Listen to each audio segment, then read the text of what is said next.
নমস্কার, আপনাদের সবাইকে চলে আসলাম আরতি রান্নাঘরে অন্য ধরনের একটা মশলা নিয়ে। আদা রসুন আমরা সারা বছর এইভাবে যদি তৈরি করে রাখি তাহলে আমাদের মশলা বাটাবাটির কোনো ঝামেলাই থাকবে না। এই আদা আর এই রসুন এমন এমন সময় আছে যে দাম এত বেড়ে যায়, আমরা সমস্যার মধ্যে পড়ি। তো এইভাবে যদি তৈরি করে রাখি, আমি যেভাবে তৈরি করব আমার সঙ্গে থাকুন। তা এইভাবে যদি তৈরি করে রাখি কিন্তু আমরা সারা বছর খেতে পারবো। আরও যদি এইভাবে আমরা মশলা তৈরি করে রাখি তাহলে কিন্তু আমাদের মশলা বাটাবাটির কোনো ঝামেলাই থাকবে না। তার সঙ্গে সাথে থাকুন, আমার চ্যানেলটাকে সাবস্ক্রাইব করে দিয়ে। আমি ভালো করে ধুয়ে নিলাম 4-5 বার, গায়ে যেন একদম নোংরা না থাকে। এবারে আমি বটি দিয়ে আদা ছাড়িয়ে নেব। কেউ চাইলে ছুরি দিয়েও ছাড়িয়ে নিতে পারেন। সব আদা আমি ছাড়িয়ে নিলাম বটি দিয়ে। দেখুন আমার কতগুলো খোসা বাদ গিয়েছে। আমি এই খোসাগুলোও ফেলবো না, এই খোসাগুলোও আমি রেডি করে রেখে দেবো। আমরা এই খোসাগুলো রেডি করে আমরা কৌটো ভর্তি করে রেখে দেবো, এটাও কিন্তু আমরা কাজে লাগাবো।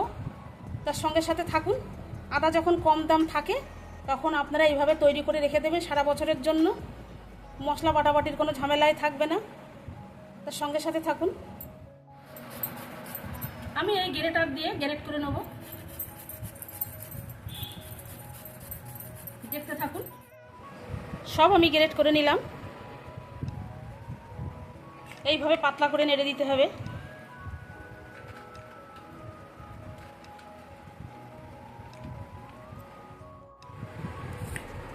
এই যে থালায় আমি পাতলা করে আমি দিয়ে দিলাম সমস্ত আদাগুলো। দেখো, চলুন এবার রোদ্দুরে দিয়ে আসি, কয় রোদ লাগে দেখা যাক। চলে এলাম রোদ্দুরে। এই যে রোদ্দুরে নেড়ে দিলাম, থালা ধরে ধরে দিয়ে দিলাম রোদ্দুরে। আদার খোসাগুলো আমি একটা কাপড়ের উপরে দিয়ে দিয়েছি, পাতলা করে নেড়ে দিলাম, তাড়াতাড়ি শুকিয়ে যাবে। আর আমি থালায় থালায় দিয়ে দিলাম আদা। দেখা যাক কয় রোদ্দুর লাগে।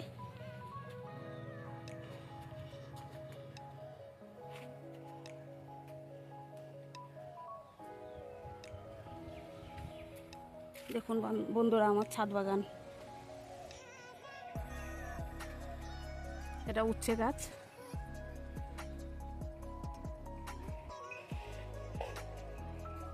ছাদের পরে টপ আছে বড়, নিচেই পালং শাক, ধনিয়ার পাতা, ফুল গাছ, ক্যাপসিকাম গাছ, লঙ্কা গাছ, অনেক ক্যাপসিকাম হয়েছে।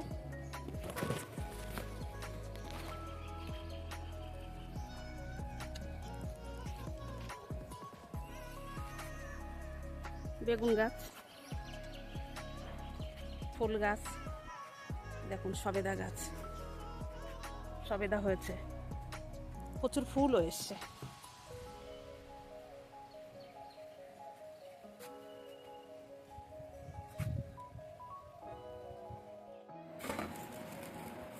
আমি 2 রোদ দিলাম, টানা 2 রোদ আমি দিলাম। একদম মুচমুচে করে শুকিয়ে গেছে আমার।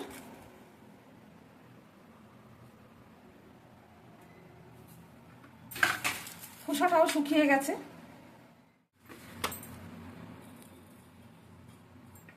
মিক্সিং জারের বাটিতে দিয়ে দিলাম। আমি গুঁড়ো করে নেব।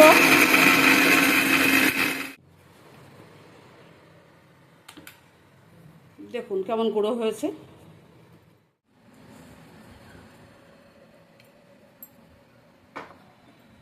আমি চেলে নেব।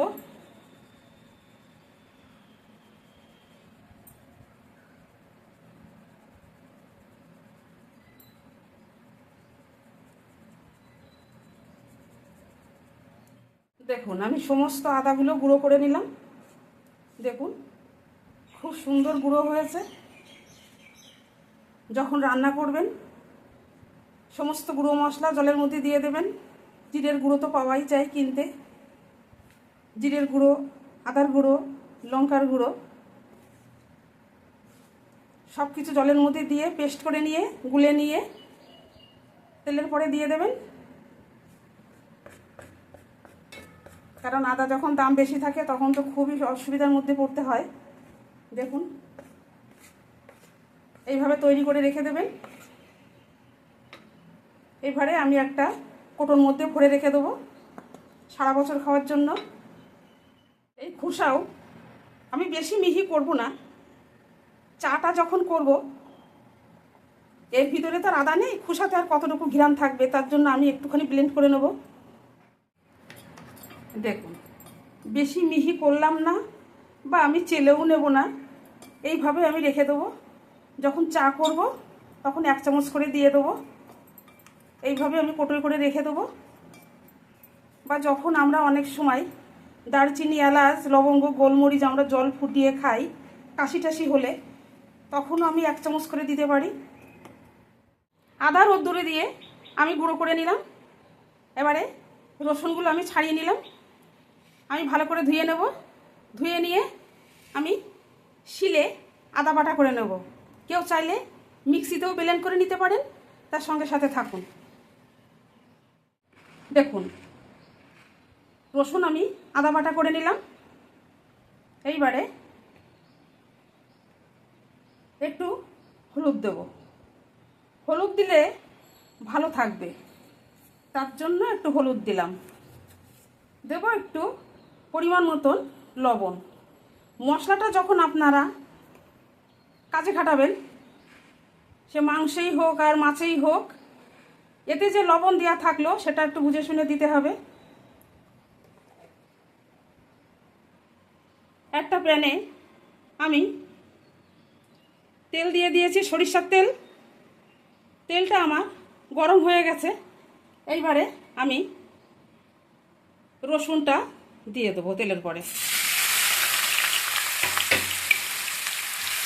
রসুনটা কড়া করে ভাজবার কোনো দরকার নেই, হালকা একটু তেলের পরে কষে রাখবো যাতে সারা বছর ভালো থাকে।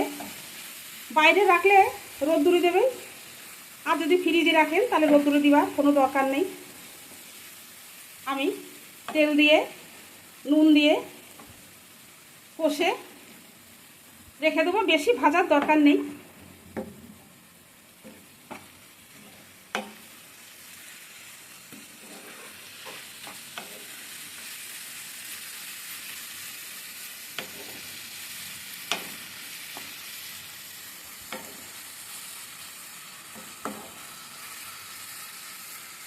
যে তরকারিতে রসুন যাবে, আপনারা সমস্ত রান্নায় এই রসুন আপনারা ব্যবহার করতে পারবেন।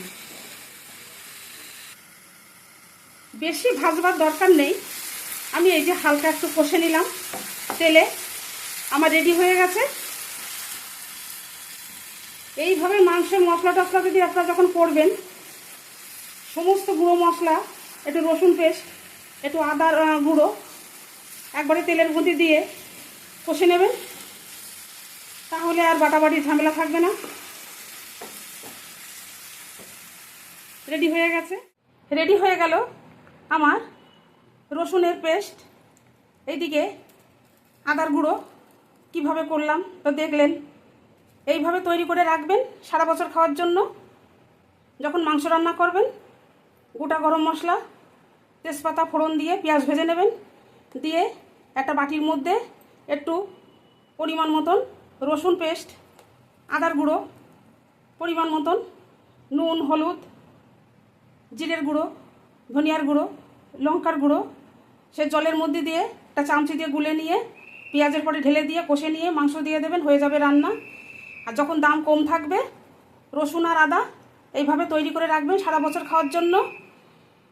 আমার চ্যানেলটাকে সাবস্ক্রাইব করে দিয়ে আমার পাশে থাকবেন, এর থেকে ভালো ভালো ভিডিও পাওয়ার জন্য। এর থেকে ভিডিও আমি যেন আনতে পারি, আমার সঙ্গে সাথে থাকুন। আমার চ্যানেলটাকে সাবস্ক্রাইব করে দিয়ে লাইক করবেন, শেয়ার করবেন, কমেন্ট করবেন, সাবস্ক্রাইব করবেন। আসছি নতুন রেসিপির সঙ্গে, আবার দেখা হবে।